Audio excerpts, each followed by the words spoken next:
Princípio número 7. Às vezes os governos podem melhorar os resultados dos mercados. Bom, no vídeo de hoje, então, vou falar um pouco sobre esse princípio de economia. Se você está chegando agora aqui nesse vídeo, saiba que eu estou construindo uma playlist de economia básica nesse canal. E o livro que eu estou usando, o livro texto básico que eu estou usando foi o que eu usei na graduação, esse aqui. Então estou montando essa playlist que vai levar muito tempo para eu terminar, de economia básica. Em primeiro lugar, eu resolvi criar esse canal e também essa playlist com o objetivo de que eu mesmo possa revisitar, né, os conceitos, algumas coisas que eu vi na faculdade, ou seja, para que eu possa aprender também. Então, da mesma forma que você está assistindo esse vídeo e absorvendo algum tipo de alguma informação, eu também estou me expondo a isso e melhorando, né? Porque, por exemplo, esses princípios de economia, a gente vê eles na faculdade, no comecinho da faculdade, e nunca mais vê. Às vezes você vê uma aplicação ali ou outra, mas principalmente essa aqui de introdução à economia, muita coisa a gente vê ali no primeiro período e não vê mais. Então, a minha ideia aqui no canal é construir aos poucos algumas playlists de vários assuntos, entre eles essa de economia básica. Dá uma olhada nos vídeos anteriores que eu já falei sobre o princípio 1, o princípio 2 de economia, o princípio 3, o princípio 4 e assim por diante. E hoje, então, vou fazer alguns comentários sobre o princípio 7, inclusive fazendo a leitura do texto, porque essa é a proposta aqui desse canal. Beleza? Então eu vou repetir ele. Princípio 7. Às vezes os governos podem melhorar os resultados dos mercados. Bom, antes de eu fazer a leitura propriamente dita, eu queria só dizer que tem alguns conceitos que ele traz como conceitos chaves aqui. Então, um deles é a questão do que seja direito de propriedade, tá bom? Segundo conceito, o que significa falha de mercado, o que significa externalidade e poder de mercado. Por que eu estou mencionando esses conceitos? Porque entender que às vezes os governos podem melhorar os resultados dos mercados tem tudo a ver com eles. Tem tudo a ver com eles. Por quê? O direito de propriedade mesmo, vamos pensar só pela palavra-chave. O que é um direito de propriedade de acordo com o Mankiw? Aliás, esse livro que eu estou usando, né? O link dele está na descrição. Quem tiver interesse em comprar esse livro e achar que vale a pena, o link está por aí. Deixei no primeiro... Dá uma olhadinha aqui na descrição. Na descrição está logo abaixo. Então, o direito de propriedade significa isso. É a habilidade de um indivíduo para possuir e exercer controle sobre seus recursos escassos. Direito de propriedade é a habilidade do indivíduo para possuir e exercer controle sobre seus recursos escassos.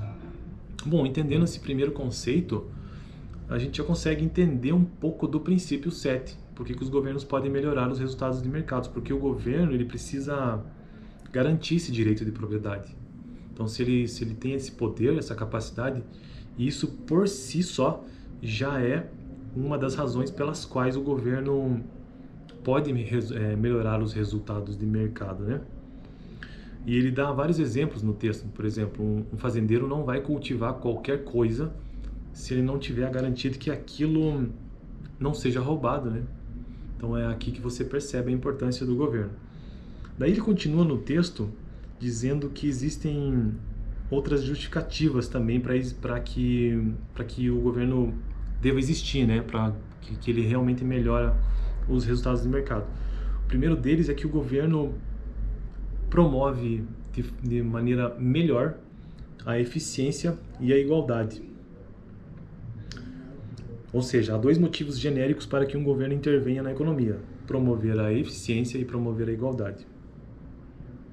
Quando existem essas políticas econômicas, o que acontece então é que existe um bolo econômico que toda a sociedade produz e que o governo ele pode sim promover uma maior eficiência e igualdade da distribuição desse bolo. Ou seja, aquela fatia do bolo econômico pode ser melhor alocada, né? Tá, e daí continuando nessa ideia do que seja eficiência, do que seja a promoção da eficiência e promoção da igualdade, ele entra num outro conceito que eu já mencionei no início do vídeo, que foi sobre falha de mercado. Por que isso entra na ideia de que o governo pode promover a melhor eficiência? Porque a falha de mercado, eu vou até ler, ó, os economistas usam a expressão falha de mercado para se referirem a uma situação em que o mercado, por si só, não consegue produzir uma alocação eficiente de recursos. Como veremos, uma possível causa de falha de mercado é a externalidade. Então, veja bem, conceito, a gente já entendeu que o mercado não é perfeito, não é Deus, não existe isso. Então, o mercado possui falhas. Como veremos, uma possível causa de falha de mercado é a externalidade. E o que é a externalidade? Então, veja que externalidade é uma causa da falha de mercado. Externalidade é o impacto das ações de uma pessoa sobre o bem-estar dos que estão próximos. Um exemplo, ele cita isso aqui, que é um exemplo clássico de externalidade, é a poluição. Daí, beleza, então ele citou aqui uma causa de falha de mercado, que é a externalidade. Ele vai para a segunda possível causa de falha de mercado, que é o poder de mercado. O que é isso? Se refere à capacidade de uma pessoa ou um pequeno grupo de pessoas influenciar de forma indevida os preços de mercado. E aí ele também dá um outro exemplo, que se, por exemplo, todas as pessoas de uma cidade precisassem de água e se houvesse somente um poço, e esse poço fosse de uma única pessoa, então por não estar sujeito a uma competição, isso com certeza não seria tão eficiente. Então ele cita esse exemplo, né? O que mais que ele fala nesse texto? Então ele já falou sobre falha de mercado, sobre as externalidades, sobre o poder de mercado, e sempre tentando justificar por que os governos, ou porque às vezes os governos podem melhorar os resultados de mercado. O que mais que tem aqui? Isso foi com relação à eficiência. Agora, consideremos o objetivo da igualdade. Só quero reforçar, nós estamos falando que esse princípio está baseado na premissa de que o governo pode promover a eficiência e promover a igualdade. E eu falei sobre a questão da eficiência, que o mercado deixa de ser eficiente por conta das falhas de mercado, que tem como causa a externalidade e o poder de mercado também, né? Consideremos o objetivo da igualdade. Mesmo que os mercados produzam resultados eficientes, mesmo que ele pode apresentar grande disparidade no bem-estar econômico. Uma economia de mercado recompensa as pessoas de acordo com a capacidade delas de produzir coisas pelas quais outras pessoas estejam dispostas a pagar. Ele dá um exemplo de jogo: um jogador de basquete ele ganha muito mais do que um jogador de xadrez, simplesmente porque as pessoas estão dispostas a pagar mais para assistir uma partida de basquete e não uma de xadrez. Os mercados não garantem que todos tenham comida dessa forma, né? Ele chega a essa conclusão, que os mercados não garantem que todos tenham comida suficiente, roupas decentes e atendimento médico adequado. Essa desigualdade, e nós estamos falando disso, sobre igualdade, dependendo da filosofia política dos governos, exigem maior ou menos intervenção, portanto, do governo.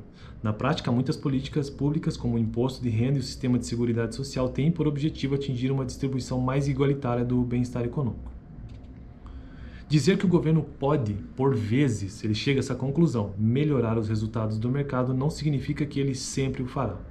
E aí ele cita por quê? Porque a política pública é feita por gente, e gente tem defeito, então nem sempre isso sai como planejado, né?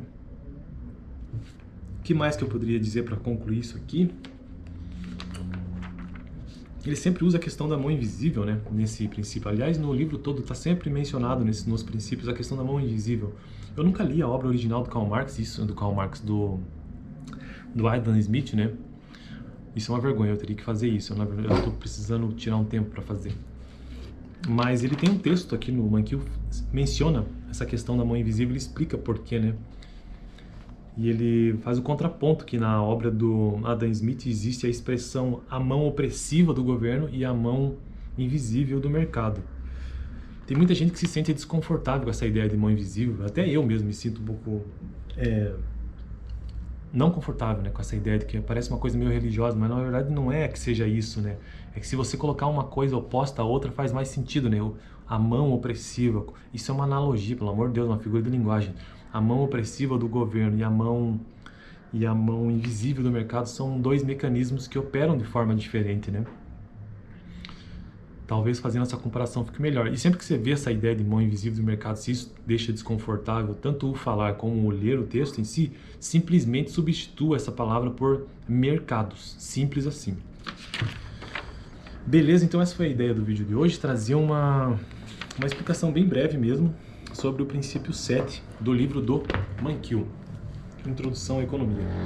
Beleza? Valeu, até o próximo vídeo, que é o princípio número 8. Lembrando que são 10 princípios, então estou quase terminando essa parte.